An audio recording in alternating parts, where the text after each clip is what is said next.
గత వారం ఒక సీరియల్ ప్రారంభించాం. నీతిమంతుడు అంటే ఏంటి, నీతిమంతుడు ఎవరు, మనము నీతిమంతులమేనా కాదా, ఒకవేళ కాకపోతే మరి నీతిమంతులు ఎవరు?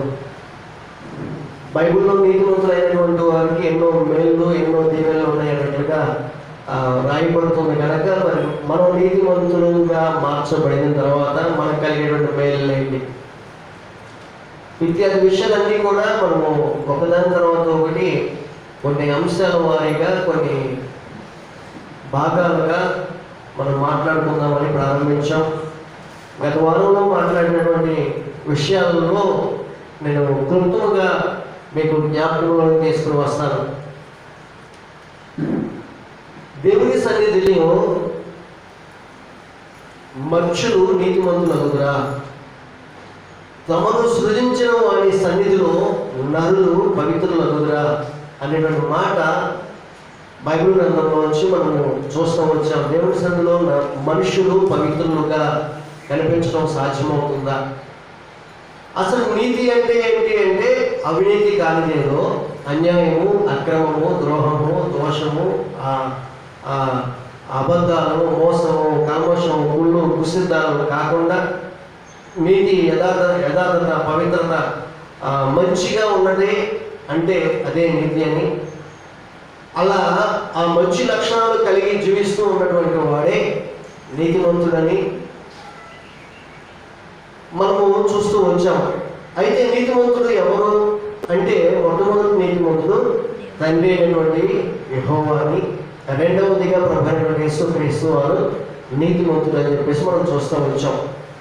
మూడవదిగా మానవుడు నీతిమంతుడేనా అని ప్రశ్నిస్తే చాలామంది నేను నీతిమంతుడినండి, నేను యథార్థవంతుడినండి, నేను అన్యాయం చేయలేదు, నాకు మీరు చెప్పినట్టుగా నేను అన్యాయం చేయలేదు, మోసం చేయలేదు, దొంగతనం చేయలేదు, అబద్ధం మాటలేదు, ఒకరిని ఆశించడం లేదు, నేను ఇంకా నాకు కలిగిన దానిలోనే ఇతరులకు నేను పెడుతూ వస్తున్నాను, నేను మేలు చేస్తున్నాను కనుక నేను నీతిమంతుడిని అని మానవుడు అనుకుంటూ ఉంటారు సహజంగా.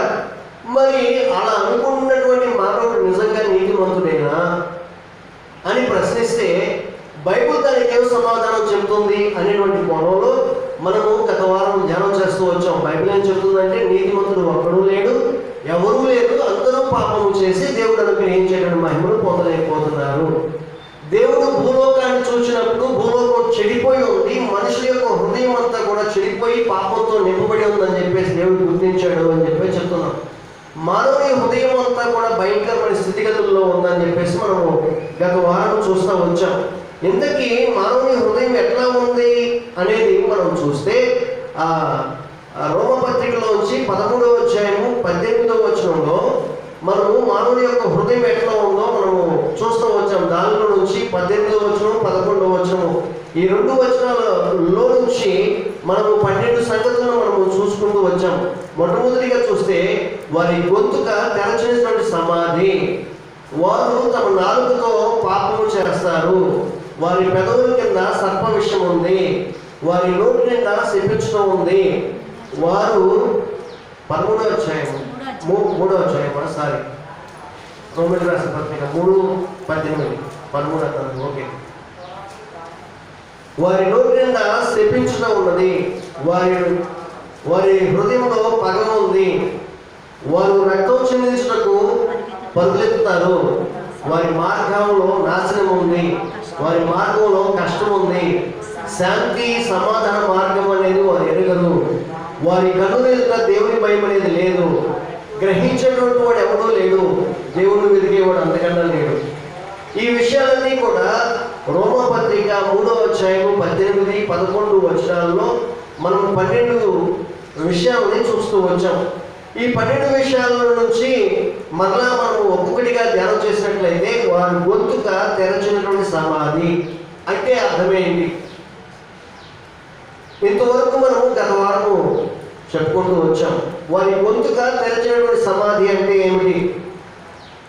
తెరచిన సమాధి అనేటువంటి మాటని మనిషి యొక్క హృదయాన్ని ఈ రెండు ఎందుకు పోల్చి చెప్తుంది బైబిల్ అనేది మనం చూస్తే, సహజంగా మనము లోకంలో చాలామంది సమాధులు చూస్తూ ఉంటాం. రాజీవ్ గాంధీ సమాధి కానీ, ఇందిరాగాంధీ గారి సమాధి కానీ, వైఎస్ఆర్ గారి సమాధి కానీ, ఎన్టీ రామారావు గారి సమాధి కానీ, ఈ సమాధులన్నీ కూడా చాలా అందంగా కనిపిస్తూ ఉంటాయి. అలాగే వారితో పాటుగా కొంతమంది కొంచెం ఆర్థికంగా కలిగినటువంటి వారు చనిపోతే వాళ్ళ యొక్క సమాధులు కూడా అందంగా అలంకరిస్తూ అందంగా కట్టుకుంటూ ఉంటారు. వాళ్ళు కలిగినటువంటి స్థాయిలో బయట సమాధి చూస్తే చాలా అందంగా కనిపిస్తుంది.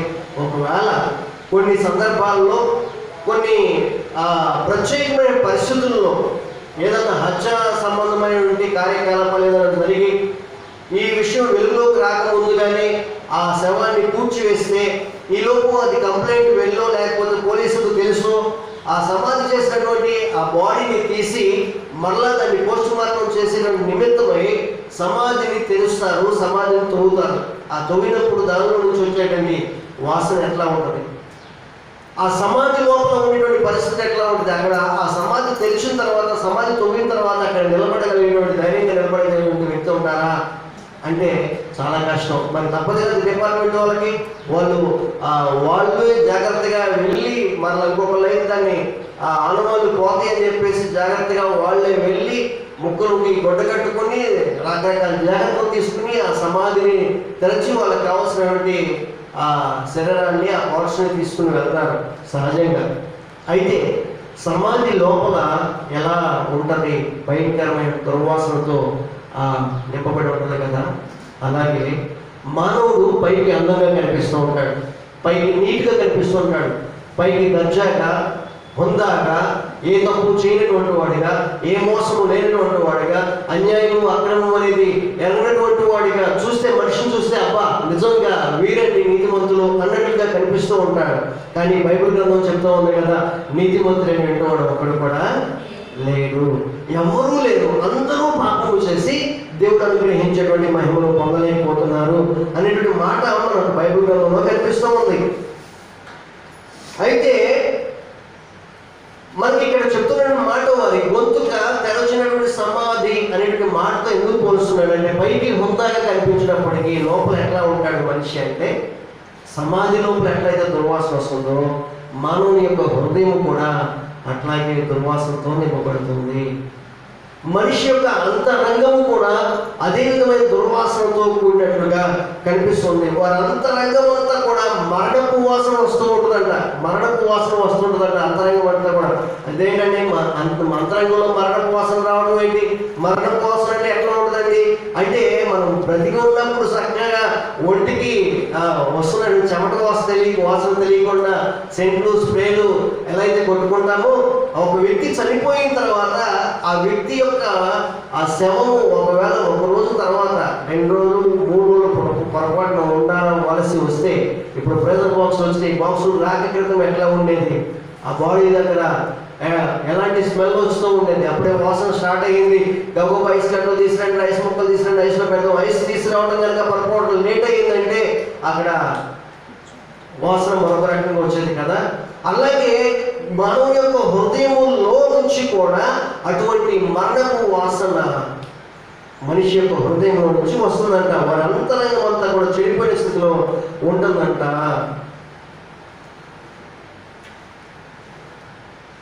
ఏంటి మరణపు వాసన అంటే, అది ఎట్లా ఉంటుంది మనిషి హృదయంలో నుంచి? శవం దగ్గర వాసన అంటే మనం చూసాము, పీల్చాము, కొంతమందికి తెలుసు. మరి మనిషి హృదయంలో నుంచి వచ్చేటువంటి మరణపు వాసన ఎట్లా ఉంటుంది, ఆ లక్షణాలు ఎట్లా ఉంటాయి అనేది మనం ఈరోజు ధ్యానం చేద్దాం. సుదీర్ఘముగా ఈ యొక్క విషయాలు మనం ధ్యానం చేద్దాం. తొందరగా వెళ్ళిపోకుండా ఒక్కొక్కటి జాగ్రత్తగా రాయగలిగినటువంటి వాళ్ళు రాసుకోండి, రాయగలిగినటువంటి వాళ్ళు జాగ్రత్తగా వినండి. కొంతమంది ఏదైనా చేయగలిగితే ఇంకా మీకు జ్ఞాపకం ఉండడం కోసం ఫోన్లు ఉంటే రికార్డ్ చేసుకోండి. ఆ రెఫరెన్స్లు కానీ ఆ విషయాలు కానీ మీ యొక్క జ్ఞాపకంలో ఉంచుకోండి. ఆమేన్. ఎట్లా ఏ విధంగా ఆ వాసన మనుషులు హృదయం నుంచి బయటకు వస్తుంది అనేటువంటి విషయాన్ని మనము బైబిల్లో నుంచి చాలా సంగతులు, బైబిల్లో మనిషి హృదయంలో ఉన్నటువంటి లోపాలు, మనిషి జీవితంలో ఉన్నటువంటి భయంకరమైన నడతలు అనేవి బైబిల్లో చాలా స్పష్టంగా వ్రాయబడిందండి. చాలా విషయాలు క్రోడీకరించబడినాయి, కొన్ని 100 విషయాలు వ్రాయబడినాయి. ఆ 100 విషయాలు మనం ధ్యానం చేయాలంటే మన జీవితం కావాలి, సరిపోదు, ఒక్కొక్కటి తెలుసుకోవాలండి. అయితే ఈ రోజున దాదాపుగా ఈ రోజు ఉన్నటువంటి కొద్ది సమయంలో ఒక 27-28 విషయాలు మీతో చెప్పాలనుకుంటున్నాను. 27 పాస్టర్ గారు ఒక విషయం చెప్పడానికి మీకు అంత టైం సరిపోదు కదా. 27-28 విషయాలు మీరు ఎట్లా చెప్తారు అంటే ప్రయత్నం చేస్తారు. గబగా కొంచెం అవకాశము కొంచెము స్పీడ్గా గబగబా చెప్పడానికి ప్రయత్నం చేస్తూ, ఎందుకంటే చెప్పాల్సిన అంశాలు చాలా ఉన్నాయి, చెప్పాల్సిన విషయాలు చాలా ఉన్నాయి కనుక సమయాన్ని సద్వినియోగం చేసుకుంటూగా ముందుకు వెళ్ళిపోతాం. మనిషి యొక్క హృదయంలో నుంచి వచ్చేటువంటి విషయాలు ఏంటి ఆ వచ్చేటువంటి మరణపు వాసన అంటే చూడండి, మత్తయి సువార్త 15వ అధ్యాయము, మత్తయి సువార్త 15వ అధ్యాయము 18 నుంచి 19 వచనాల వరకు. నోట నుండి బయటకు వచ్చినవి హృదయంలో నుండి వచ్చును, ఇవే మనిషిని అపవిత్రపరచునవని మీరు గ్రహింపరా?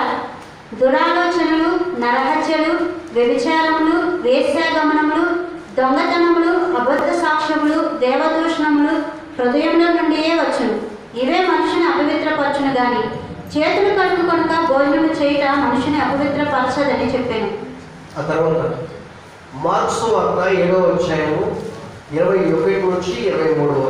మార్కు సువార్త 7వ అధ్యాయము 21వ వచనం నుంచి 23వ వచనం. లోపల నుండి అనగా మనుషుల హృదయంలో నుండి దురాలోచనలను, జారత్వములను, దొంగతనములను, నరహత్యలను, వ్యభిచారములను, లోపములను, చెడుతనములను, కృత్రిమమును, కామ వికారమును, మత్సరమును, దేవదూషణయు, అహంభావమును, అవివేకమును వచ్చును. ఈ చెడ్డవన్నీ లోపల నుండి బయలువెళ్ళి మనిషిని అపవిత్రపరచునని ఆయన చెప్పెను.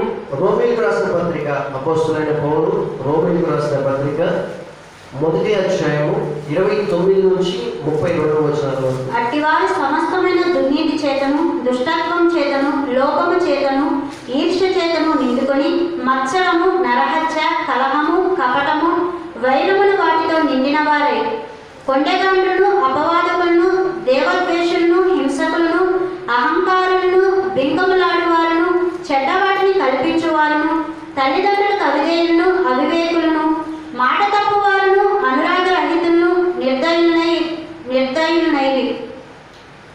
గలతీయులకు రాసిన పత్రిక 5వ అధ్యాయము 19 నుంచి 21 వరకు. శరీర కార్యములు స్పష్టమై ఉన్నవి, అవేవనగా జారత్వము, అపవిత్రత, కాముకత్వము, విగ్రహారాధన, అభిచారము, ద్వేషములు, కలహము, మత్సరములు, క్రోధములు, కక్షలు, భేదములు, విమతములు, అసూయలు, మద్దతులు, అల్లరితో కూడిన ఆటపాటలు మొదలైనవి. వీటిని గురించి నేను మునుపు చెప్పిన ప్రకారము ఇట్టి వాటిని చేయువారు దేవుని రాజ్యమును స్వతంత్రించుకొనరని మీతో స్పష్టముగా చెప్పుచున్నాను. ఈ 4 భాగాల్లో నుంచి అన్నింటినీ ఒక్కొక్కటిగా చూసినట్లయితే 29 నుంచి 30 విషయాలు అక్కడ రాయబడ్డాయి.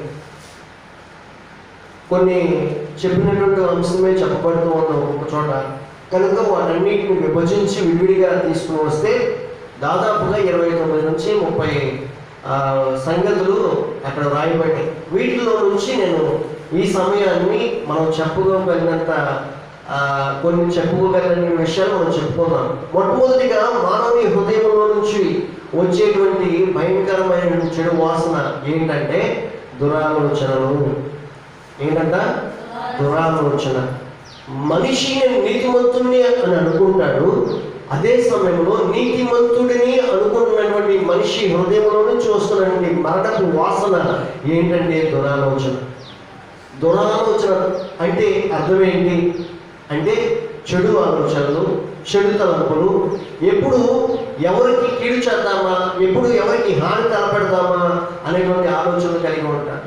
ఎప్పుడు ఇతరులకి అపకారం తలపెట్టేటువంటి ఆలోచనలు తప్పించి ఇతరులకి నష్టము, ఇతరులకి కష్టము, ఇతరులకి బాధ, ఇతరులకి వేదన కలిగించేటువంటి ఆలోచనలు తప్పించి ఎప్పుడు కూడా మంచి ఆలోచన అనేది వీరి మనసులో నుంచి రాదు. ఎప్పుడు కూడా దురాలోచనతో నింపబడినటువంటి స్థితిలో వారు ఉంటారు. మనిషి యొక్క హృదయము దురాలోచనతో నింపబడుతుంది.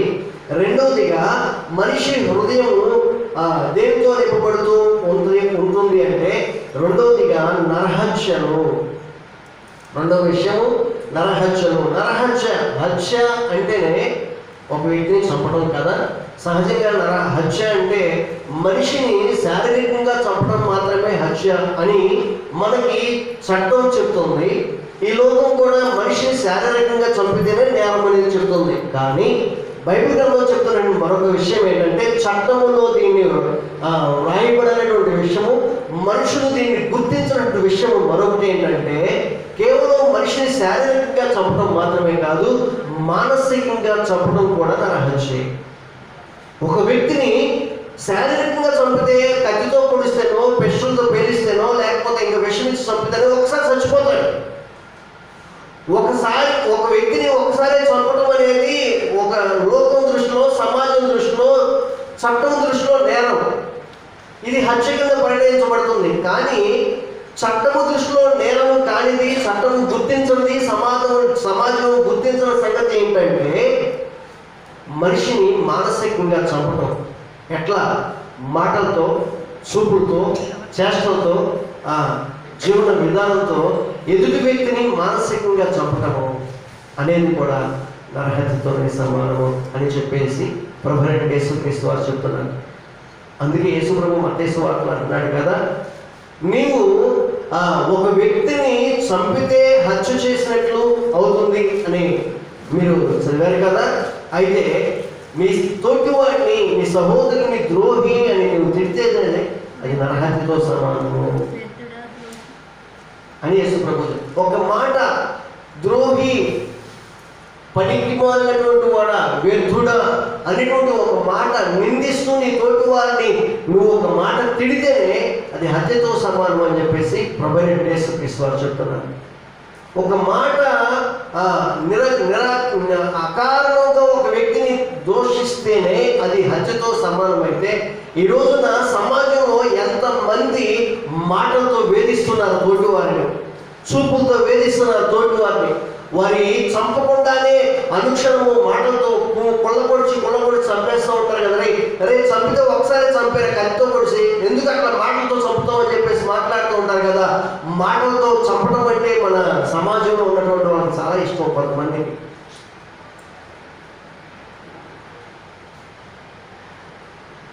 మాటలతో చంపడం అనేది దేవుని దృష్టిలో భయంకరమైన పాపం. ఒక వ్యక్తిని, ఎదుటి వ్యక్తిని మాటలతోనో, చూపులతోనో, చేతలతోనో చంపడం అనేది అంటే బ్రతికి ఉండగానే సజీవంగానే వాళ్ళని సజీవులుగానే ఉంచి బాధ పెట్టడం అనేది అది భయంకరమైన పాపం. ఈ రోజున దానికి ఎగ్జాంపుల్గా చెప్పాలంటే, వాస్తవానికి ఒకప్పుడు వాళ్ళు పెట్టారని మమ్మల్ని అట్లా బాధ, ఇప్పుడు మేము అట్లా అనుభవించాల్సిన వాళ్ళు చేసిన దానికి టిట్ ఫర్ ట్యాట్ అన్నట్లుగా చేసిన దానికి ప్రతిఫలం మేము ఇస్తున్నామండి. ఒకప్పుడు వాళ్ళు అధికారంలో ఉన్నారు, అధికారంలో ఉన్నప్పుడు వాళ్ళు అట్లా చలాయిస్తూ వచ్చారు, ఇప్పుడు మేము అధికారంలోకి వచ్చే కనుక మేము ఆ పని చేస్తామని చెప్పేసి మనం ఈ రోజున అసెంబ్లీ సమావేశాలు చూస్తూ ఉంటే మానసికంగా ప్రతిపక్షపు వారిని వేదనకు గురి చేసిన విధానం చూసారా? ఆ మాటలు వింటూ ఉంటే కొన్ని సందర్భాల్లో బాధ అనిపిస్తుంది. నిజానికి వాళ్ళు తప్పు చేశారు, నిజమే. గత కాలంలో ఉన్నప్పుడు, గత ప్రభుత్వ కాలంలో ఉన్నప్పుడు వాళ్ళు తప్పు చేశారు, నిజమే. కానీ మానసికంగా వారిని కృంగదీసినటువంటి విధానం, మాటలతో వారిని చంపుతున్నటువంటి విధానం చూస్తుంటే కొన్నిసార్లు బాధ అనిపిస్తుంది. మరి కొన్నిసార్లు చూస్తుంటే వీళ్ళకి ఎట్లాగే జరగాలన్నట్లు అనిపిస్తుంది. ఇది మానవ నైజం. వీళ్ళకి ఎట్లాగే జరగాలనిపించడం మానవ నైజం, బాధ అనిపించడం కూడా మానవ నైజమే. కానీ మనం ఏది విచ్చుతున్నామో దాన్నే వస్తాం, ఏది విచ్చుతున్నామో దాన్నే వస్తాం. కొన్ని సందర్భాల్లో వయసుకు కూడా గౌరవం ఇవ్వకుండా, వాళ్ళ స్థాయికి, వాళ్ళ స్థితికి కూడా గౌరవం ఇవ్వకుండా వాళ్ళ తోలనాడి మాట్లాడే విధానం కనిపిస్తుంది చూసారా? అది చాలా భయంకరమైనది, వేదంతో కూడింది. ఇది దేవుని బిడ్డలుగా మనం చేయకూడదు. ఆమేన్. మనిషి హృదయంలో నుంచి దుర్భాషలాడటము, దూషించడము, ఇతరుల్ని మాటలతో హింసించడం అనేది నరహత్యతో సమానంగా దేవుడు తెలియపరుస్తున్నాడు. ఒకటి దురాలోచనలు, రెండవది నరహత్య, మూడవది వ్యభిచారము. ఏమిటయ్యా వ్యభిచారం అంటే ఏంటి అంటే, వ్యభిచారం అనేది మనం కామన్గా చెప్పేస్తుంటాం.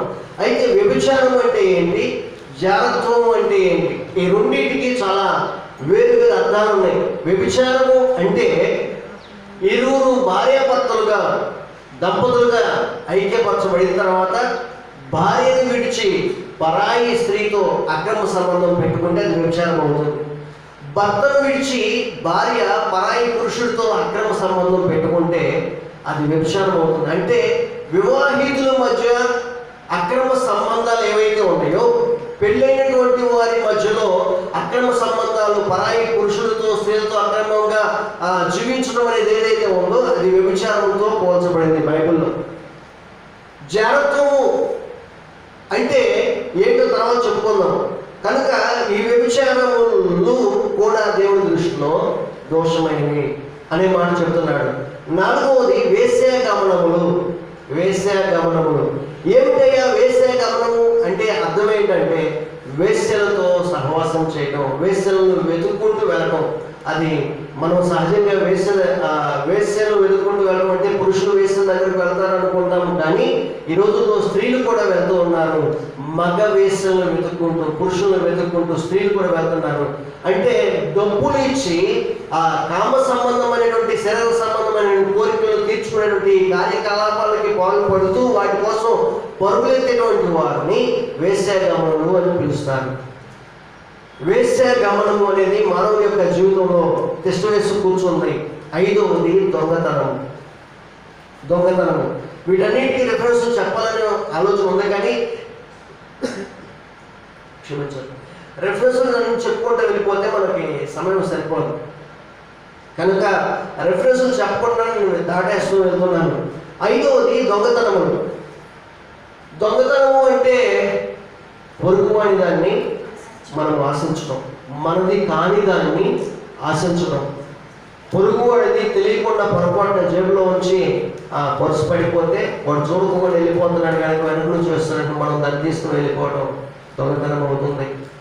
ఈ రోజున మనం ఎక్కువగా చేసేటువంటి పొరపాట్లు ఏంటంటే, రోడ్డు మీద వెళ్తూ ఉంటాం, ఎవరితో సెల్ ఫోన్ పడిపోయి ఉంటుంది.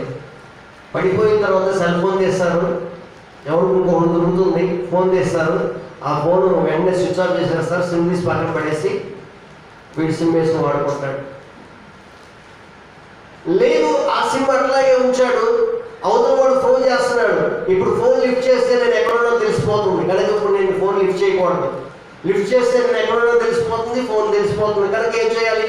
ఇప్పుడు ఆండ్రాయిడ్ ఫోన్లు వచ్చినాయి కనుక ఫోను సిగ్నల్ బట్టి ఎక్కడ ఉంది, ఎవరి దగ్గర ఉందనే విషయం కూడా తెలుసుకోవడం అవకాశం ఉంది. కనుక ఇప్పుడు ఇంకా కొంచెం తెలుగుగా ఏం చేస్తున్నారు తెలుసా? ఫోన్ దొంగతనం అంటే తీసుకుంటున్నారు, దానిలో సిమ్ తీసి పక్కన పడేస్తున్నారు, షాప్కి వెళ్ళిపోతున్నారు, 10,000 రూపాయలు ఫోన్ 1000 రూపాయలకి ఇచ్చేస్తున్నారు. 1000 రూపాయలు చూపించట్లేగా. ఆ షాప్ ఏం చేస్తున్నాడు? వాటిని డిస్పోజల్ చేసేస్తున్నాడు, పార్ట్స్ని షాప్లో వేరే పనిముట్లకు, వేరే ఫోన్స్కి వేసుకుంటా ఉన్నాడు.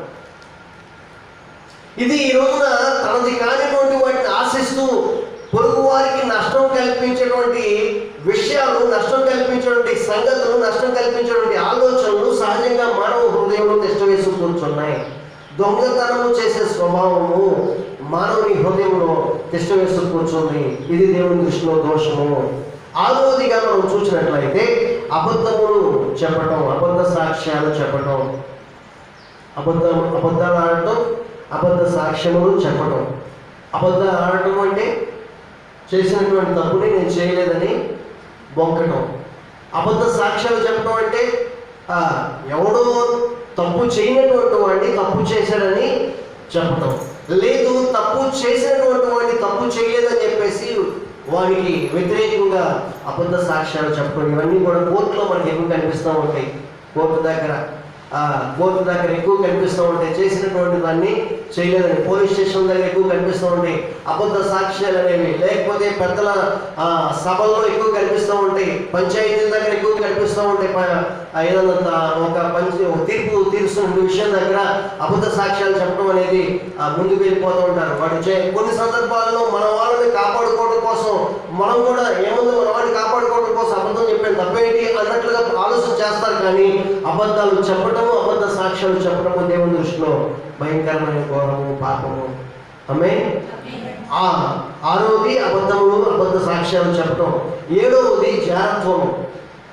వ్యభిచారం అంటేనేమో వివాహమైనటువంటి స్త్రీ పురుషులు అక్రమ సంబంధాలు కలిగి ఉంటే అది వ్యభిచారం అయితే, జారత్వము అంటే వివాహము కానటువంటి వాళ్ళు ఎవరైతే ఉన్నారో, అది స్త్రీ కావచ్చు, పురుషుడు కావచ్చు, అవివాహితుల మధ్య అక్రమ సంబంధం, అవివాహితుల మధ్య లైంగిక సంబంధం కలిగి ఉండడాన్ని జారత్వం అంటారు. అంటే యవనస్తులు కావచ్చు, లేకపోతే వివాహం చేసుకోకుండా కొంతమంది అట్లా ఆగిపోతారు. స్త్రీలు పురుషులు వివాహం చేసుకోకుండా ఆగిపోయి ఆ తర్వాత లైంగిక సంబంధాలు, అక్రమ సంబంధాలు పెట్టుకోవడం జరుగుతుంది. కనుక వివాహం కానటువంటి వారి మధ్యలో కలిగినటువంటి లైంగిక సంబంధాలు ఏవైతే ఉన్నాయో ఆ పనులు చేసినటువంటి వారిని జారత్వము అంటారు. జారత్వం చేస్తున్నారు అంటారు. వివాహమైనటువంటి వారు తమ సొంత భార్యని, సొంత భర్తను విడిచిపెట్టి అక్రమ సంబంధం కలిగి ఉంటే అది వ్యభిచారము అని చెప్పబడింది. 7వదిగా జారత్వం అయితే 8వది లోభత్వము. 8వది లోభత్వము. లోబి, వాడు లోబైన అంటాం. లోబైన అర్థం ఏంటో? పిసిని కొట్టి, పిసినారి. ఇంకా కొన్ని అర్థాలు మనం చూసినట్లయితే అత్యాశ, పేరాశ, ఇంకా ధనాపేక్ష, యోగ్యతకు మించినటువంటి ఆశ. మన స్థాయి ఏంటో మనకు తెలుసు, మన స్థితి ఏంటో మనకు తెలుసు, కానీ ఆశ, ఆస్తి మూడు ఆశ బాగుంది అంటారు చూసారా? అట్లా ఈ యొక్క స్థితిగతుల్లో ఉన్నటువంటి వారందరూ కూడా లోపల కిందకే వస్తారు. మనకి ధనాశ, దురాశ, పేరాశ, పిసినారితనం ఇవి మనకు ఉండటానికి ఏమీ లేదు. అమ్మే అమ్మే హల్లెలూయా హల్లెలూయా. మరి ముఖ్యంగా ధనం మీద ఎక్కువ ఆశ మాత్రం ఉండటానికి వీలేదు. దేవుడు ఇచ్చిన దాన్ని మనం అనుభవించాలి. మొట్టమొదటిగా మనం అనుభవించకుండా దాన్ని పోగు చేసి ఒక చోట పెడితే దాని తర్వాత మనకి నష్టం, మన తర్వాత మన బిడ్డలకి నష్టం, మన తర్వాత తరాల వారికి మనం వాళ్ళకి ఆస్తిని పోగు చేసామనుకుంటున్నాం, కానీ ఆశీర్వాదం కన్నా వాళ్ళకి నష్టాన్ని, కీడుని ఎక్కువగా మనం సంపాదించినటువంటి వాళ్ళం అవుతున్నాం. కనుక సంపాదిస్తున్నటువంటి వారు మొదటిగా మీ కడుపుకు తినండి. మీరు తృప్తిగా తిన్న తర్వాతే మీరు తినగా మిగిలింది ఏదైనా ఉంటే మీ బిడ్డలకి ఇవ్వండి. చాలామంది సమాజంలో ఏం చేస్తున్నారంటే తాము కడుపు కట్టుకుని తను తినకుండా, తను సుఖపడకుండా కష్టపడి బిడ్డల కోసమని పోగు చేసి బిడ్డలను పాడు చేస్తూ ఉన్నారు. ఈ రోజున మా తల్లిదండ్రులు కోటీశ్వరులంటే మేము ఏం చేసినా చెల్లిపోటు అవుతుందని ఆ డబ్బులు చూసుకుని విచ్చలవిడిగా తిరుగుతున్నటువంటి బిడ్డలు సమాజంలో చాలా మంది ఉన్నారు. చెడిపోతున్నటువంటి బిడ్డలను తయారు చేస్తున్నారు. మీ బిడ్డల్ని మీరు సంపాదిస్తున్న డబ్బు ద్వారా మీ బిడ్డల్ని చెడు వ్యసనాలకి లోను చేస్తున్నారని చెప్తున్నాను నేను. కనుక మరి ఏం చేయాలి? మొట్టమొదటిగా మీరు తినండి, దాన్ని మీరు కష్టపడి సంపాదించింది మీ కడుపుకు తినండి. మీరు అనుభవించిన తర్వాత మిగిలింది ఏదైనా ఉంటే మీ బిడ్డలు పెట్టండి. ఆమె ఇది స్వార్థం కాదంటే స్వార్థం కానే కాదని చెప్తాను నేను. అలా అని చెప్పేసి దాన్ని విచ్చలవిడిగా ఖర్చు పెట్టవద్దు. మరలా సుమా, నీకు ఎంత కావాలో అంతవరకే దాన్ని తెచ్చుకో. కొంతమంది చేస్తారు, తీసుకొస్తారు, ఇంట్లో వండుతారు. ఆడబుద్ధులు బాగా తెలిసింది. కొంతమంది వంట చేస్తారు, వండుతారు, తిన్నతోరు తింటారు, మిగిలిన పారకొస్తారు. చిచ్చి ఇది సాయంత్రానికి వండుకూడదు, పొద్దున పూట వేడిగా తినాలి, సాయంత్రానికి వండుకూడదు. సాయంత్రం వండుకుంది ఒకవేళ పొరపాటు మిగిలిన తెల్లారికి ఎటువంటి పరిస్థితులు తినకూడదు. కావాల్సింది ఎంతవరకు కావాలో అంతవరకు మనం చేసుకోవడం అనేది మంచి లక్షణం. కావలసిన దాని వరకు సమకూర్చుకోవడం మంచి లక్షణం. కావలసిన దానికన్నా ఎక్కువ చేసుకుని తెల్లారి దాన్ని పారపోసుకునే కన్నా కావలసిన వరకు వండుకుని, కావలసిన వరకు సంపాదించుకొని, కావలసిన వరకు దాన్ని అనుభవిస్తే మిగిలినటువంటి వారికి ఉపయోగపడుతుంది. ఆమె హల్లెలూయా. చాలా కుటుంబాలు, ఇది దేవుని నమ్మిన ప్రజల యొక్క కుటుంబాలలో కూడా ఈ యొక్క తత్వం అనేది కనిపిస్తూ ఉంటుంది. విచ్చలవిడిగా ఖర్చు పెడతా ఉంటారు, అవసరతకు మించి, స్థాయికి మించి ఖర్చు పెడతా ఉంటారు. దుబారా ఖర్చు అనేది మనము చేయకూడదు.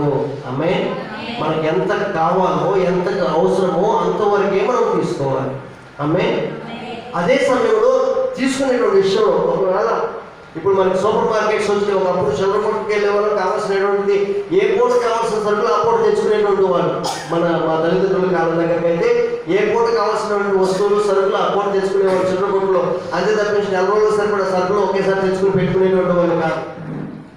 కానీ ఈ కాలానికి వచ్చేసరికి మనం ఇప్పుడు సూపర్ మార్కెట్ విధానంలో ఉన్నాము కనుక మనం ఏం చేస్తున్నాం అంటే కావలసిన సరుకులని నెలకు మొత్తానికి ఒకేసారి తెచ్చుకుంటున్నారు. కొంతమంది 2-3 నెలలకు ఒకసారి తెచ్చుకుంటూ ఉన్నారు, వాటిని ఉపయోగించుకుంటూ ఉన్నారు.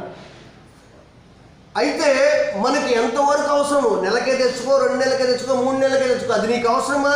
దాన్ని తెచ్చుకుని ఉంచుకో. అవసరం లేదా, ఎప్పుడైనా అవసరం అవుతుందేమో అనే ఆలోచనతో తెచ్చుకుని ఉంచుకుని, అది పాడైపోయేది తెచ్చుకుని దాని నష్టానికి వృధాగా పారేయదు. అది మరొకరు ఉపయోగపడుతుందేమో. అదే సమయంలో ఇంకో మాట కూడా నేను చెప్పదలుచుకున్నాను. మనం సమృద్ధిగా నీటిని ఉపయోగిస్తూ ఉంటాం.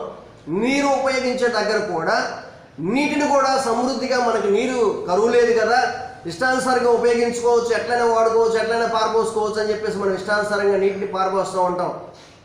కానీ ఒకనాడు ఆ నీరు కూడా దొరికిన పరిస్థితి. ఈరోజు ఏ నీరైతే పారబోస్తున్నామో ఆ నీటి కోసం అల్లాడిపోవాల్సిన పరిస్థితి. ఆ నీటి కోసం, ఆ నీరుంటే మా పశువులు త్రాగటానికి ఉంటాయండి, ఆ నీరుంటే మాకు స్నానం చేయడానికి ఉంటుందండి, ఆ నీరుంటే మాకు ఇంకో పనికి ఉపయోగపడుతుందని చెప్పేసి ఆ నీటి కోసం పరుగులెత్తేటువంటి టైము రాబోతుంది భవిష్యత్తులో. ఆల్రెడీ కొన్ని ప్రాంతాల్లో ఇది ఎదుర్కొంటూ ఉన్నారు. అక్కడ దాకేందుకు కృష్ణానదికి 7 కిలోమీటర్ల దూరంలో ఉంటుంది మరి మా ఊరు, మా సొంతూరు. కృష్ణానదికి 7 కిలోమీటర్ల దూరంలో కృష్ణానది ఒడ్డు. ఒకప్పుడు కృష్ణా నది నిండుగా వస్తే, కట్ల మునిగిపోయినంత నీరు వస్తే మా ఊరు దాకా వచ్చాయి నీళ్ళు. మా పక్క ఊళ్ళు మునిగిపోయి మా ఊరు దాకా నీళ్ళు వచ్చాయి, మా పొలాలు మునిగిపోయాయి. అటువంటి నీటి సమృద్ధి ఉన్నటువంటి మా ఊళ్ళో ఇప్పుడు పరిస్థితి ఎట్లా ఉందో తెలుసా? బోర్లోంచి నీళ్ళు రావట్లా, కొట్టు పంపుల్లో నీరు రావట్లా, పంట పొలాలకి బోర్లు, మామిడి బోర్లలో నీరు రావట్లేదు. మరి ఎక్కడి నుంచి వస్తుందంటే ఇప్పుడు ప్రస్తుతానికి సబ్మెర్సిబుల్ బోర్స్ వేస్తున్నారు. వాటి నుంచి నీరు వస్తేనే వచ్చినట్లుగా. రేపు కొంతకాలం 2-4-5 సంవత్సరాలు అయిన తర్వాత ఈ సబ్మెర్సిబుల్ గురించి కూడా రావడం అయిపోతుంది. మరి నీటి పరిస్థితి ఏంటి? ఇప్పుడు మాకు నీళ్లు ఊరు మొత్తంలో మంచినీళ్ళ పంపులు, బోరు పంపులే మాకు ఉంటాయి. మంచినీళ్ళ పంపులు 3 పంపులు 4 పంపులు ఉంటాయి. అంతకుముందు వీధికి 2-3 పంపులు ఉండేవి. ప్రతి ఇంట్లో పంపులు ఉంటాయి మాకు ఇప్పుడు కూడా. కానీ అవి ఉప్పు నీళ్ళ పంపులు, కొన్ని పంపులు వస్తాయి, కొన్ని పంపులు రావు. ఇప్పటికి మంచినీళ్ళ పంపులు దాదాపు 2-3 వీధులకి ఒక పంపు వస్తూ ఉంటుంది. ఆ 2-3 వీధులు వెళ్ళి ఆ పంపు దగ్గరికి వెళ్ళి ఇప్పుడు మన క్యూలో ట్యాప్ దగ్గర పట్టుకున్నట్లుగా పంపు దగ్గర నీళ్ళు, మంచినీళ్ళు బింది పట్టుకోవడానికి గంట టైం పడుతుంది మాకు ఈ రోజున. నీళ్లు దొరకనటువంటి పరిస్థితి వస్తుంది కనుక దానిని సక్రమంగా నీటిని ఉపయోగించుకోవాలి. సక్రమంగా మనకి ఉన్నటువంటి వనరుల్ని పొదుపుగా ఉపయోగించుకోవాలి తప్పించి ఈరోజు ఉందని చెప్పేసి దాన్ని దుబారాగా ఎటువంటి పరిస్థితుల్లో వాడద్దు. ఆమేన్. అదే సమయంలో ఉన్నదాన్ని, కలిగిన దాన్ని పిసిని కొట్టుతనంగా ఉపయోగించవద్దు. ఉంటుంది, బట్టలు ఉంటాయి వేసుకోవడానికి ఇష్టపడరు. వాటిని అట్లా పెట్టుకుని నా బట్టలు కొత్త బట్టలు అని చూసుకుంటారు. ఒక పూట వేసుకుంటారు, ఆ కార్యక్రమం అయిపోగానే వెంటనే తీసి పక్కన పెట్టేస్తారు. మరలా నిన్నే నేను ఒకరితో అంటున్నాను, కూర వండుకున్నారు వాళ్ళ ఇంట్లో. ఎప్పుడు కూర వండినా కానీ వాళ్ళ ఇంట్లో ఫేమస్ ఏంటంటే చికెన్ గోంగూర ఫేమస్. చికెన్ గోంగూర ఫేమస్. కానీ కాకపోతే ఎట్లా ఉంటుందంటే అక్కడ చికెన్ గోంగూర కాదు, గోంగూర చికెన్. అది నేను అదే చెప్తూ వచ్చాను. చికెన్ గోంగూర అంటే దానిలో చికెన్ ఎక్కువ కనిపించాలి, గోంగూర తక్కువ కనిపించాలి. లేదు గోంగూర చికెన్ అంటారా, గోంగూర ఎక్కువ కనిపించాలి, చికెన్ తక్కువ కనిపించాలి. చికెన్ గోంగూర అని చెప్తుంటారు. ఏం కూర అమ్మ అంటే చికెన్ గోంగూర పాస్టర్ గారు అంటారు. తేరా కూర వేస్తేనే దాంట్లో చికెన్ ముక్క కనపడడం, అంతా గోంగూర కనపడుతుంది. ముక్క ఎక్కడ ఉందా అని చెప్పేసి వెతుక్కోవాల్సి వస్తుంది అనమాట. ఎంత వెతికినా చిన్న ముక్క కనిపిస్తూ ఉంటాయి అక్కడొకటి. ఇది చికెన్ గోంగూర అని చెప్పొద్దు. ఈసారి ఎప్పుడన్నా వస్తే ఏం కూర అంటే చికెన్ గోంగూర అని చెప్పొద్దు. మా బంధువులే అండి, విశ్వాసులు కాదు, మా బంధువులు. ఈసారి ఎప్పుడన్నా వస్తే బాగా కావాల్సినటువంటి వాళ్ళు, దగ్గర వాళ్ళు, బాగా క్లోజ్గా మాట్లాడతాం కనుక ఎప్పుడన్నా వెళ్తే ఏం కూర అమ్మ అంటే చికెన్ గోంగూర అని చెప్పొద్దు, గోంగూర చికెన్ అని చెప్పండి. ఎందుకంటే మీ దాంట్లో ఎక్కడ చూసినా కానీ మొక్కల్ని వెతుక్కోవాల్సి వస్తుంది. ఆస్తి లేదా అంటే కావాల్సినంత ఆస్తి ఉంది, ఏం చేసుకోవాలో అర్థం కానంత ఆస్తి ఉంది. కానీ వాళ్ళు తినే దగ్గరకు వచ్చేసరికి పిసినారుతనం, తినలేరు. తినటానికి కూడా వాళ్ళు వెనక ముందు ఆలోచన చేస్తూ ఉంటారు. అందుకే నేను అంటాను, అట్లాంటి వాళ్ళని చూసి దోమల్ని ఒడగడుతూ ఏనుగులు పొడిచేస్తారు. ఏనుగులు వెళ్ళిపోయేదాన్ని వెళ్ళిపోతూ ఉంటాయి. వాళ్ళు ఒడగట్టేది ఏంటంటే దోమల్ని, ఈగలు ఒడగడితే అబ్బో నేను ఒక దోమను పట్టుకున్నాను తెలుసా అని చెప్పారంటారు. చిన్న వాటిని పట్టుకుంటూ చిన్న వాటిలో కాపాడుకుంటూ పెద్ద పనులు చేస్తున్నట్లు ఉంటుంది. వెనక నుంచి దొడ్డిదారిలో ఏనుగులు వెళ్ళిపోతుంటాయి. భర్త సంపాదిస్తుంటే భార్య పంపిస్తూ ఉంటుంది. అత్తగా అటు పుట్టింటికో, అన్నలకో, తమ్ముళ్ళకో భార్య పంపిస్తూ ఉంటుంది. లేకపోతే భార్య దాస్తూ ఉంటే భర్త పంపిస్తూ ఉంటాడు పక్క నుంచి. ఎందుకు ఈ పరిస్థితి? మనం కష్టపడి సంపాదించింది ముందు మనము మన పిల్లలు అనుభవిద్దాం. ఆమేన్, ఆమేన్. కష్టపడి సంపాదించింది పిసినారితనంగా ఉపయోగించడానికి కాదు, సంతోషంగా సమృద్ధిగా అనుభవించడానికి. ఆమేన్, హల్లెలూయా, హల్లెలూయా. ఇలా ఒక్కొక్కటి వివరించుకుంటే వెళ్తుంటే ఎప్పుడు కావాలి? 30 విషయాలు నేను ఎక్కడ చెప్పను? ఎన్ని విషయాలు చెప్పాను? ఎన్ని చెప్పాను అమ్మా? 8 చెప్పాను. 8 చెప్పాను. 1 దురాలోచనలు, 2 నరహత్యలు, 3వది వ్యభిచారము, 4వది వేశ్యాగమనములు, 5వది దొంగతనములు, 6వది అబద్ధాలు చెప్పటం, అబద్ధ సాక్ష్యాలు చెప్పటం, 7వది జారత్వము, 8వది లోపత్వము, 9వది చెడుతనము. 9వది చెడుతనము. చెడుతనం అంటే ఏంటి అంటే దుర్మార్గం, చెడు మాటలు మాట్లాడటం, ద్వేషపూరిత మాటలు మాట్లాడటం, అసూయతో కూడినటువంటి ఆలోచనలు కలిగి ఉంటాం, పగబట్టేటువంటి తత్వం కలిగి ఉంటాం. ఇంకో సింపుల్గా చెప్పాలంటే కడుపు మంట. కడుపు మంట అంటే గ్యాస్ అనుకున్నారు. గ్యాస్ మంట కాదు, కడుపు మంట. ఎదుటి వాళ్ళు మేలు పొందుతుంటే,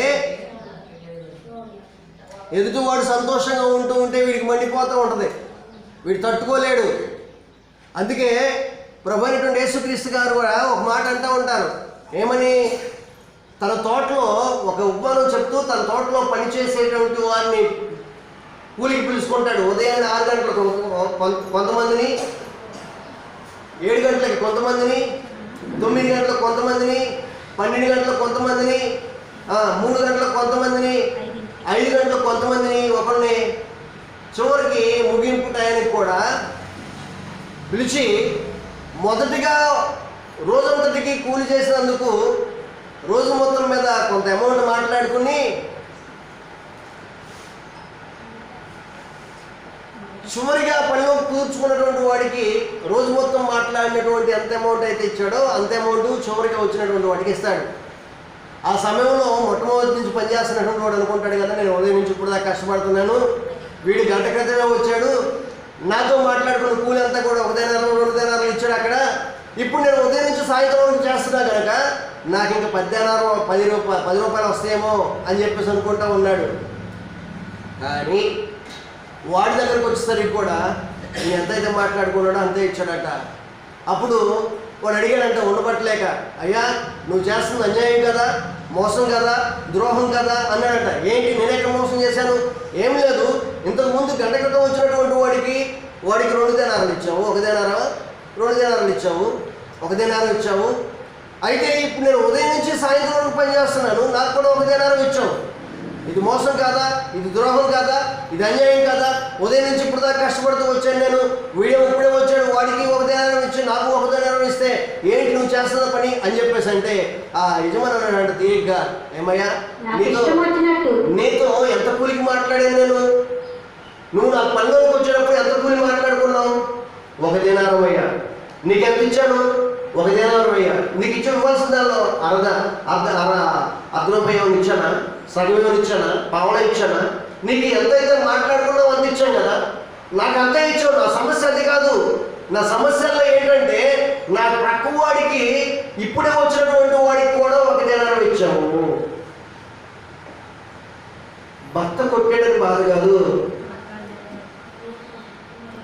బాధ ఏంటయ్యా అంటే తోడుకోవడం చూసి నమ్మిందని. ఇప్పుడు ఈవిడికి ఎప్పుడు సంతోషం కలుగుతుందంటే తోడుకోవడం భర్త కూడా వచ్చి తోడుకోవడం ముగితే నన్ను నా భర్త వచ్చి ఊరికే 2 కేకలు వేసాడు, 1 దెబ్బ వేసాడు, మా తోడుకోవడం 2 దెబ్బలు వేసాడు. అబ్బా ఇప్పుడు నన్ను కొట్టి తిట్టినగా నాకు బాధ లేదు, నన్ను చూసి నవ్విందిగా, నన్ను గట్ట కావాలి, ఇప్పుడు నాకు చాలా సంతోషంగా ఉంది. ఇది ఏది చెడుతనము అంటే. ఇట్లాంటి ఆలోచనలు ఎంతమంది జీవితాల్లో ఉంటాయి. ఇవన్నీ తప్పులు కాదని చెప్పేసి సహజంగా అనుకుంటూ ఉంటారు, ఇవన్నీ పాపము కాదని చెప్పేసి సమాజం అనుకుంటూ ఉంటుంది. కడుపు మంటతో నిండిపోతూ ఎదుటివాడు నేను ఎట్లా ఉన్నా పర్లేదు, ఎదుటివాడు మాత్రం బాగుండకూడదు అనేటువంటి ఆలోచన కలిగి ఉండటం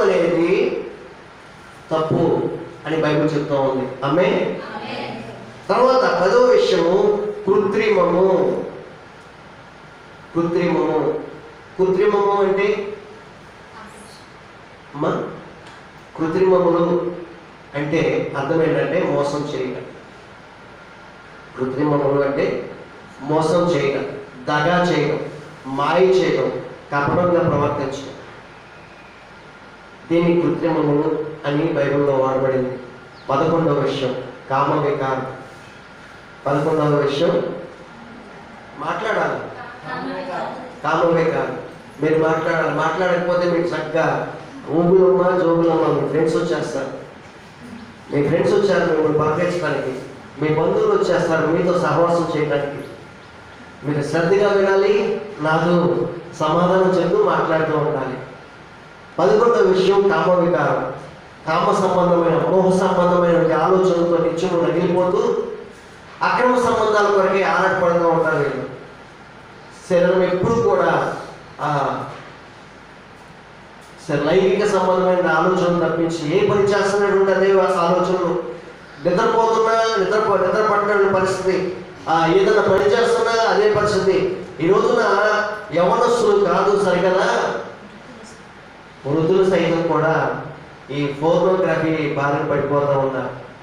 కామ వికారం, కామ సంబంధమైనటువంటి ఆలోచనలు.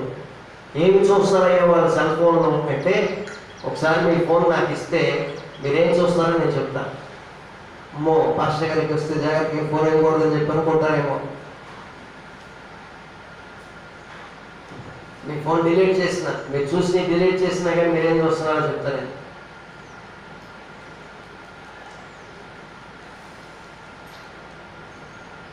అన్నిచము కామ మోహ సంబంధమైనటువంటి ఆలోచనలతో మునిగిపోయి ప్రజలు ఆ సమయం లేదు ఈ సమయం లేదు, వాళ్ళు లేదు వీళ్ళు లేదు.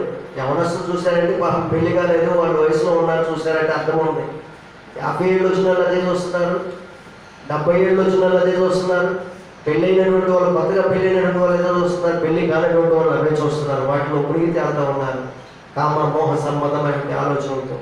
కనుక సెల్ ఫోన్ వచ్చింది, ఆండ్రాయిడ్ ఫోన్ వచ్చింది, ఫోన్ చేతిలో ఉందంటే పాపం కూడా నీ చేతిలో ఉందన్న సంగతి గుర్తుపెట్టుకోవాలి. పాపానికి నీకు అడుగు దూరంలోనే ఉన్నామన్న సంగతి గుర్తుపెట్టుకోవాలి. ఒక కొండ మీద నువ్వు నడుచుకుంటూ వెళ్తుంటే అజాగ్రత్తగా నడుస్తావా? ఒక కొండ మీద నడుస్తూ ఉంటే అజాగ్రత్తగా నడుస్తావా?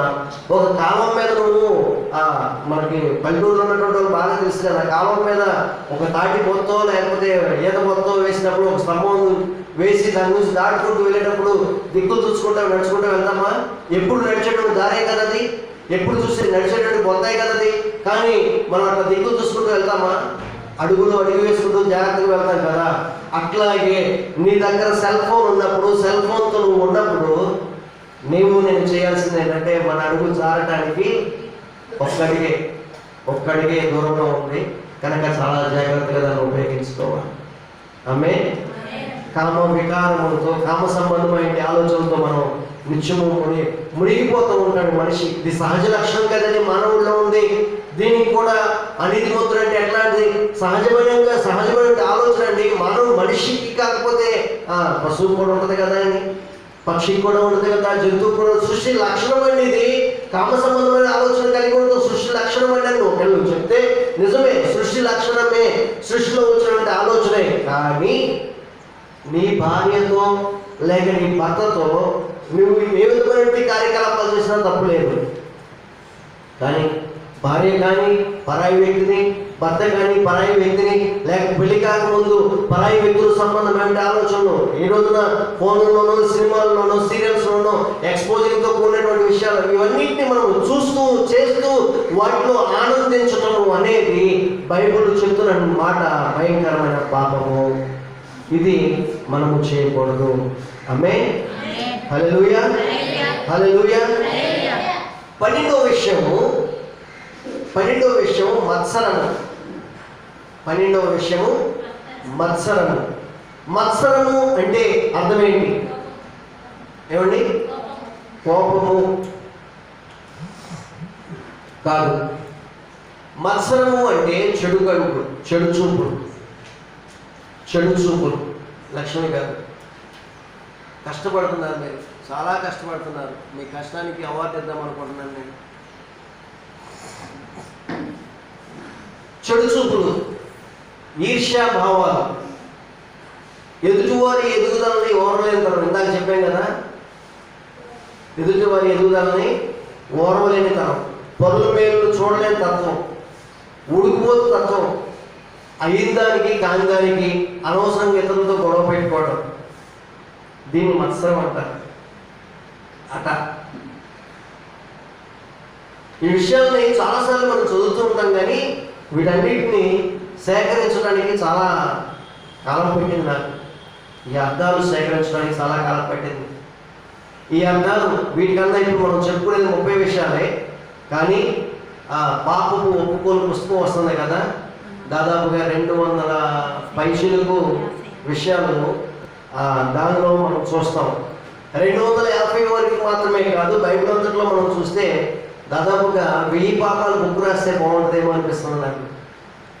1000 పాపాలు కొత్తగా వచ్చిన ఆలోచన, 1000 స్తుతులు, 1000 ప్రార్థన విషయాలు, ప్రార్థన అంశాలు, ఇట్లా సమాజంలో చాలా విషయాలు ఉంటాయి.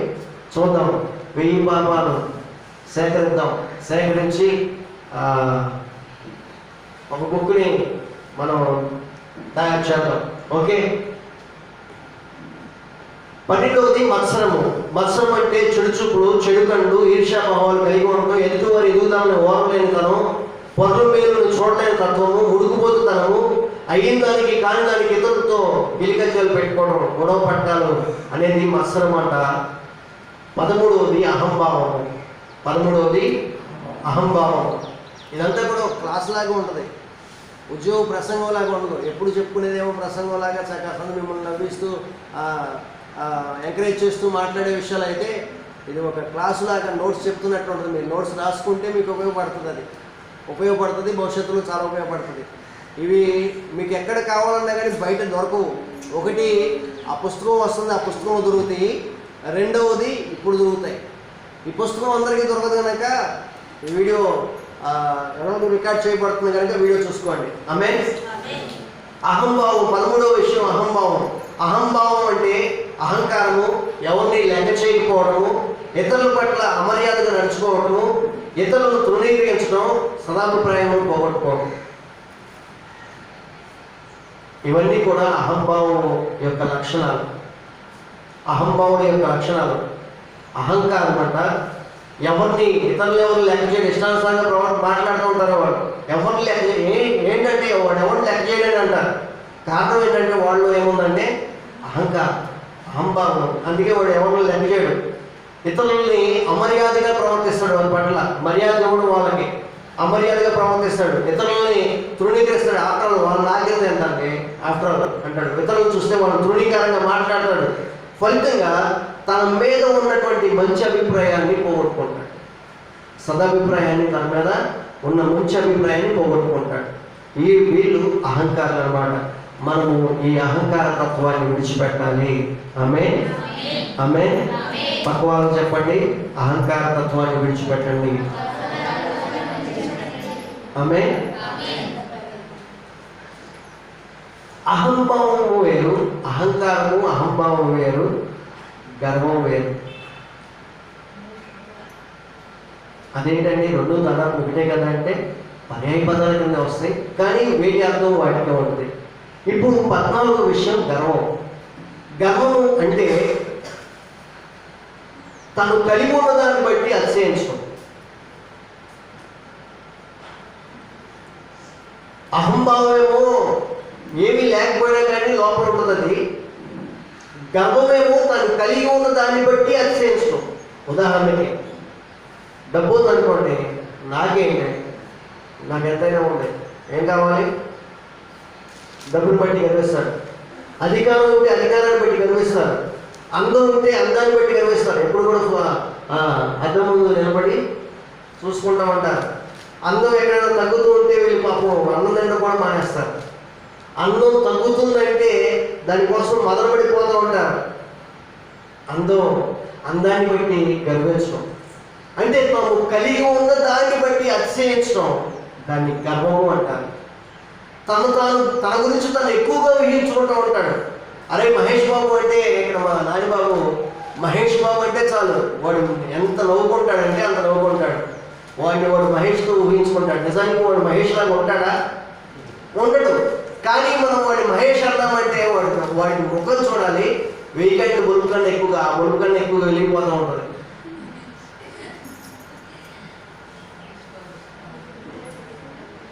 సహజంగా తమకు కలిగిన దానికన్నా ఎక్కువగా ఊహించుకుంటారు. ఆ మాట చెప్పగానే అంటే మనల్ని ఎవరన్నా పొగుడుతున్నారంటే పొగిడేటప్పుడు జాగ్రత్తగా ఉండాలి. నేను పొగుడుతుంటే సహజంగా ఏం చేస్తానంటే అప్ప నన్నే పొగుడుతున్నాను, ఇంకేం కావాలి తీసుకో అక్కాయ్ గోడ పట్టుకు వస్తారు. నీ సంగతి ఏం చెప్పమంటావు, అసలు నువ్వు అట్లాంటిదను ఎట్లాంటిదను, ఎంత గొప్ప, నువ్వు అది పని చేస్తావు ఈ పని చేస్తావు అని చెప్పేసి నన్ను పొగిడేసరికి, నిన్ను బాధ పెడుతున్నటువంటి వాళ్ళ గురించి నీ దగ్గర తిట్టేసరికి నువ్వు పొంగిపోయి ఎక్కడో ఎక్కి కూర్చుంటావు. ఆ తర్వాత ఏంటి ఏం లేదు, విషయం ఏమీ లేదు, ఇంట్లో టీ పొడి అయిపోయింది కొంచెం ఇస్తావా, టీ పొడి నిన్నే మా ఆయన తీసుకొచ్చాడు, రాత్రి 2 ప్యాకెట్లు తీసుకొచ్చాడు, 1 ప్యాకెట్ తీసుకో, కొంచెం చాలు, 1 గంట చాలక్క, 1 గంట ఏం చేసుకుంటావు ఇస్తానా, మీ ఆయన ఎప్పుడు తీసుకొస్తాడో కానీ 2 ప్యాకెట్లు దగ్గర 1 ప్యాకెట్ నేను ఉపయోగించుకుంటున్నాగా, తర్వాత తీసుకొచ్చినప్పుడు ఇస్తాను, వద్దులే తర్వాత ఎందుకులే, నీకు అసలే చదివాను, నీ దగ్గర ఏమి లేదు, ఈ ప్యాకెట్ తీసుకో. కారణం ఏంటి, తనకు ఉన్నదానికన్నా ఎక్కువ కొంచెం వేసి పొగిడింది అంతే. కొంతమంది పొగడ్తలు లోబడిపోతారు, పొగడ్తలు పొంగిపోతారు. పొగడ్తలు కోరుకుంటున్నామంటే ఈజీగా నేను పాపం అది పాపంలో పడేయడానికి ఈజీ అవకాశం ఉంటుంది. కనుక మనలో మనం ఎంతవరకు కలిగి ఉన్నాము, మన స్థాయి ఏంటి, స్థితి ఏంటి, మన స్థాయి ఎంతవరకు దాన్ని గుర్తించి దానికన్నా మించి ఎవరన్నా కొంచెం ఎక్కువ మసాలా వేసి చెప్తున్నారంటే వాడిని కొంచెం జాగ్రత్తగా ఆలోచించాలి వాళ్ళ గురించి. మొదటి గారు ఎప్పుడు చెప్తారు ఇట్లాంటి విషయాలు. నీకు దగ్గరకు వచ్చి ఎవడైనా నేను పొగుడుతున్నాడు అంటే నువ్వు వాడి విషయంలో ఒక కన్నేసి ఉంచు. వాడు నీ దగ్గర ఏదన్నా ఆశించి వచ్చాడు అని చెప్పి గుర్తించు. రెండవది, వాడు నీకు భవిష్యత్తులో హాని తలపెడుతున్నాడన్న సంగతి కూడా గుర్తించు. ఒకటి, ఏదన్నా నీ దగ్గర నుంచి ఆశించి నిన్ను పొగడొచ్చు, లేదా నిన్ను పొగుడుతూ నిన్ను బుట్టలో వేసుకుని రేపొద్దున నీకు హాని అయినా తలపెట్టవచ్చు. కనుక నిన్ను పొగిడేటువంటి వ్యక్తుల గురించి జాగ్రత్తగా ఆలోచించు. అయితే నిన్ను ఎవరైతే నీ ముఖం నువ్వు తిడుతున్నారో వాళ్ళ గురించి నువ్వు సంతోషించని చెప్పారు. నేను అదే అలవాటు చేసుకుంటూ ఉన్నాను. నన్ను పొగిడేటువంటి వాళ్ళ గురించి నేను అదే ఆలోచిస్తుంటాను. త్వరగా వాళ్ళని నమ్మడానికి ఇష్టపడను. అందుకే దయచేసి మీరు ఎవరు నన్ను పొగట్టడానికి ఇష్టపడవద్దు. నా దగ్గరకు వచ్చి నన్ను పొగట్టడానికి ప్రయత్నం చేశారా, నా దగ్గర మార్కులు కొట్టేయడానికి పొగట్టడానికి ప్రయత్నం చేశారా, మీరు నా దృష్టిలో ఉంటారు. మరి ఏంటి చేయాలంటే, నాలో ఏదైనా తప్పు ఉంటే తప్పిదాన్ని ఎదుటిగా చెప్పండి. ఈ తప్పు ఉన్న మీలో దీన్ని సరి చేసుకుంటే మంచిది అనేదాన్ని ధైర్యంగా చెప్పండి. పాస్టర్ గారికి చెప్తే అమ్మో ఏమనుకుంటారు, ఆయనతో చెప్పడానికి నేను ఎట్లా సరిపోతాను, ఆయన చెప్పగలిగినటువంటి అంత వ్యక్తిగా నేను అనుకోవద్దు. మీకు ఎప్పుడూ ఆ స్వేచ్ఛ ఇస్తున్నాను. నేను అమ్మాయి ఎప్పుడూ అవకాశం ఇస్తున్నాను. నాలో ఎక్కడ తప్పు ఉందా, పాస్టర్ గారు ఈ తప్పు మీద ఉంది, దీనివల్ల నేను ఇబ్బంది పడుతున్నానని చెప్పండి. అది తప్పు అయితే తప్పకుండా సరి చేసుకోవడానికి ప్రయత్నం చేస్తాను. నాలో ఉన్న తప్పులు చెప్పేటువంటి వాళ్ళని నేను ఇష్టపడతాను. తప్పులు చెప్పేటువంటి వాళ్ళని చాలామంది కోపగించుకుంటారు. నాలో ఉన్న తప్పులు ఎంచేవాడు ఎవరు అని చెప్పేసి వాళ్ళు కోపగించుకుని వాళ్ళ మీద కన్నేస్తారు. మన హెచ్ఓడి గారి లాగా తప్పుల్ని చెప్పేటువంటి వారిని కన్నేయడం కాదు, వాళ్ళని మెచ్చుకుంటాను, వాళ్ళని ఇష్టపడతాను. కనుక తప్పుంటే చెప్పండి, ధైర్యంగా చెప్పండి.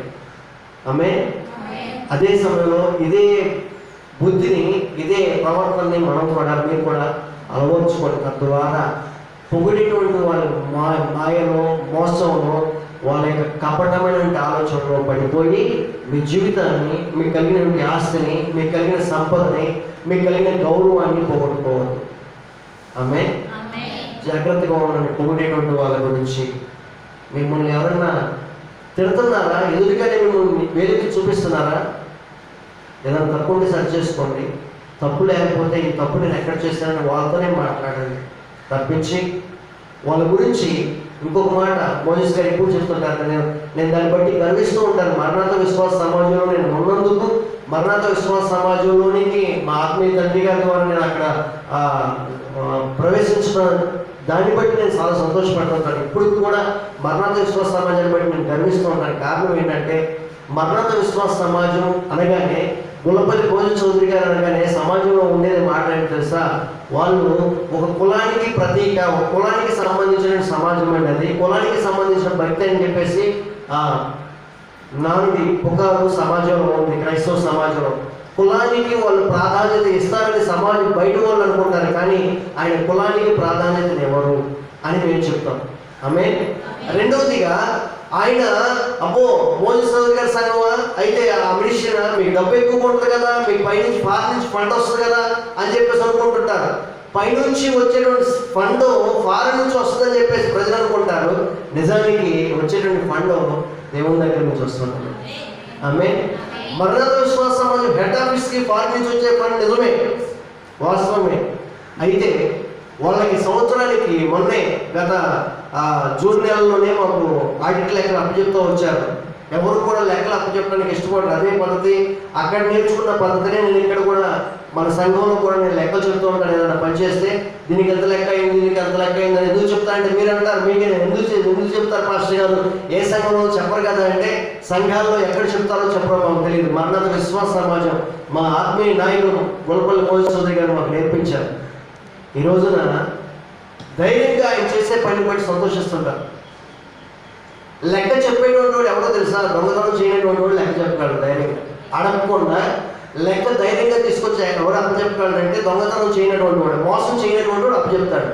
మోసం చేసేటువంటి వాడు, దొంగతనం చేసేటువంటి వాడు ఒకవేళ లెక్క చెప్పడానికి వస్తే ఈ డబ్బు ఎక్కడ ఎందుకు ఖర్చు అయింది, ఎంత ఖర్చు అయింది అంటే వాడు లెక్క చెప్పాలి, వివరం చెప్పాలి. వివరం చెప్పగలిగేటువంటి స్థాయిలో ఉండాలి. వాడు నిజంగా ఖర్చు పెడితే వాడు లెక్క అప్పచెప్పడానికి ఇష్టపడతాడు. కనుక ఈ రోజు మరణత విశ్వాస సమాజం నాకేం నేర్పించిందంటే ఆధ్యాత్మిక సంబంధమైన భక్తి జీవితాన్ని నేర్పించింది, నీతి విలువలతో కూడిన భక్తి జీవితాన్ని నేర్పించింది. అంతే తప్పించి మోసం చేయడం, దొంగతనం చేయడం, అమర్యాదగా ప్రవర్తించడం, లోకంలో సమాజంలో ఒక నిందించబడినటువంటి వ్యక్తిగా సేవకుడిగా ఉండేటట్లుగా మరణత విశ్వాస సమాజం నేర్పించలేదు. ఆమేన్. నేను ధైర్యంగా ఈ మాటను చెప్తాను. సమాజంలో ఈ రోజున నైతిక విలువలతో కూడినటువంటి భక్తి, నైతిక విలువలతో కూడినటువంటి ఒక సేవకుడిగా ఈరోజు సమాజంలో నేను ఉండగలుగుతున్నానంటే అది నాకు మరణాత విశ్వాస సమాజం ఇచ్చిన భిక్ష చెప్తాను. నేను నా తల్లిదండ్రులు నేర్పించలేదు నాకు విధానం, నా తల్లిదండ్రులు నాకు ఈ విధానం నాకు తెలియపరచలా. బట్ట ఎట్లా కట్టుకోవాలో, ఎలా దూకోవాలో, సమాజంలో ఇతరులతో ఎట్లా మసులుకోవాలో, ఎట్లా ప్రవర్తించాలో సమస్తం నేర్పిస్తూ వచ్చింది మరణాత విశ్వాస సమాజం. ఆమె అందుకే ఈ రోజున ఇప్పుడే మరొక మాట కూడా చెప్పాలనుకుంటున్నాను. మీ పిల్లల్ని మరణాత విశ్వాస సమాజానికి పంపించండి, మీ కుటుంబాలని మరణాత విశ్వాస సమాజానికి తీసుకురండి. అదే సమయంలో మీ పిల్లల్ని చదువైపోయి వారిని ఏం చేద్దాము, దేవునికి సమర్పించి దేవుని పనులు ఉపయోగిద్దామని చెప్పి ఆలోచన ఎవరైనా కలిగి ఉంటే మీ పిల్లల్ని మరణాత వేద పాఠశాలకు పంపించండి.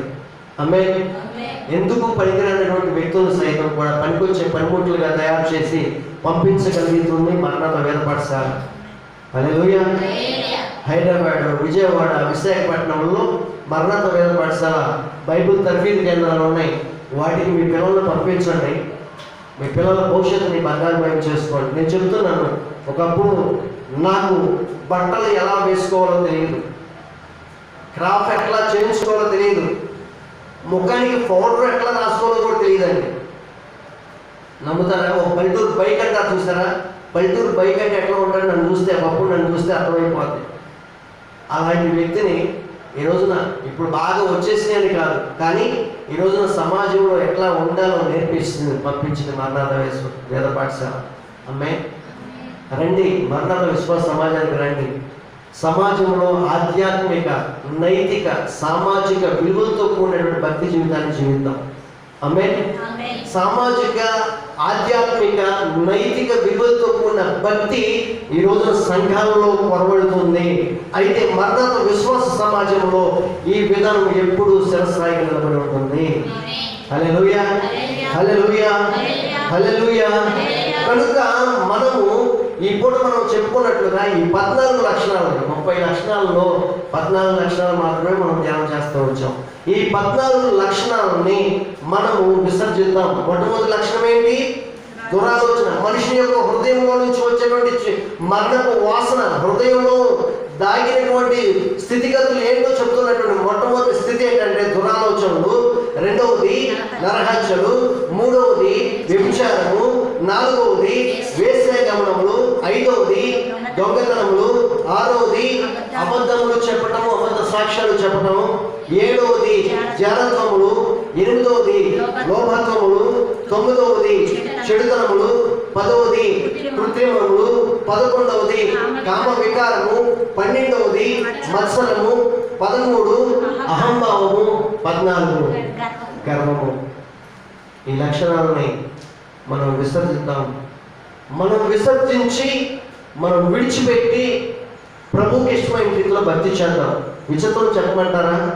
నేను క్రీస్తు ప్రభువుని నమ్మానండి, నేను ప్రభువుని వెంబడిస్తున్నాను, నేను భక్తి చేస్తున్నాను, నేను సమాజంలో క్రైస్తవుడిని అని చెప్పుకున్నటువంటి వ్యక్తుల్లో సైతం కూడా ఈ లక్షణాలు కనిపిస్తూ ఉన్నాయి. అందుకే పరిశుద్ధమైన బైబిల్ గ్రంథం చెప్తూ ఉంది, ఈ లక్షణాలను విడిచిపెట్టి తెరసిన సమాధిలాగా నువ్వు ఉండొద్దు. ఎలా ఉండాలి? పైకి సమాధి ఎంత నీటిగా అలంకరించబడుతుందో, నువ్వు పైకి ఎలా కనిపిస్తున్నావో లోపల కూడా అలాగే కనిపించు. ఆమేన్. నువ్వు పైకి భక్తిపరుడుగా కనిపిస్తున్నావా, లోపల కూడా భక్తిపరుడుగానే జీవించు. పైకి దుర్మార్గుడుగా కనిపిస్తున్నావా, లోపల కూడా దుర్మార్గుడుగానే. పైకి దుర్మార్గంగా కనిపించాడు, లోపల కూడా దుర్మార్గంగానే ఉంటాడు, అందులో సందేహం ఎటువంటిది లేదు. కానీ పైకి భక్తిపరుడుగా కనిపిస్తూ లోపల మాత్రం దుర్మార్గుడుగా జీవిస్తే అది వేషధారణ అవుతుంది. పైకి గొర్రెల్లా కనిపిస్తూ లోపల తోడే స్వభావం మనలో ఉంటే దాన్ని దేవుడు మెచ్చడు. ఈ రోజున మనలో ఎక్కడ తోడేలు స్వభావం ఉందో దాన్ని విడిచిపెడదాం. పైకి గొర్రెల్లా కనిపిస్తున్నామా, లోపల కూడా గొర్రెల్లాగా సాధు స్వభావాన్ని ధరించుకుందాం. ఆమేన్. పైకి నీతిమంతుల్లా కనిపిస్తున్నామా, లోపల కూడా అదే నీతిని మనం కొనసాగిద్దాం. తద్వారా దేవునికి ఇష్టమైన బిడ్డలుగా ఉందాం. తద్వారా ఈ లోకంలో దేవుని ద్వారా మనకి ఘనత, హెచ్చింపు, ఉన్నత స్థాయి, ఆశీర్వాదం కలుగుతుంది. అదే సమయంలో నిశ్చయముగా పరలోకం దక్కుతుంది. నిశ్చయముగా పరలోకములో ప్రభువైన యేసుక్రీస్తు వారితో పాటు కలిసి యుగయుగాలు సహవాసం చేసే వ్యక్తిగా మారుతావు. ఆమేన్. అట్లా ఈ లోకంలో దేవుని ద్వారా ఆశీర్వాదాలు పొందుకుంటూ పరలోకాన్ని సొంతం చేసుకునేటువంటి బిడ్డగా నువ్వు ఉండాలని కోరుకుంటూ ఈ మాటలు ముగిస్తున్నాను. దేవుడి మాటలు మన వెనుకలో దేవుని ఆశీర్వదించును గాక.